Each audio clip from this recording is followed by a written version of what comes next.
BJP నాయకుడు బండి సంజయ్ గెలుస్తాడా? ఇడ councillor నుంచి ఎంపీ ఎట్లయిండు? దొంగ ఓట్లు వేసుకుని అయిండు. కరీంనగర్ లో కూడా ఇలా రాహుల్ గాంధీ ఓట్లు బయట పెట్టినారంటే కరీంనగర్ కూడా దొంగ ఓట్లతోనే గెలిచినట్టుగా నాకు అనుమానం ఉన్నది.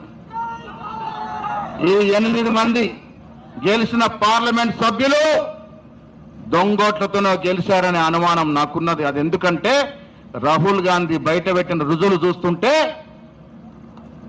ఒక్కొక్కడికి ఓటు జగిత్యాలలో ఉన్నది, కరీంనగర్లో ఉన్నది, చొప్పదండిలో ఉన్నది, వేములవాడలో ఉన్నది. ఎట్లుంటుందయ్యా? పొద్దున్న లేచాడు 4 నియోజకవర్గాల్లో ఓటేసిండు. అందుకే బండి సంజయ్ గెలిచిండు. లేకుండా బండి సంజయ్ గెలిచే మనిషి లేదు. తనకు తాను బీసీ నాయకుడని చెప్పుకుంటాడు. మిస్టర్ బండి సంజయ్ దేశ్ముఖ్, ఎక్కడ బీసీ అయ్యా నువ్వు?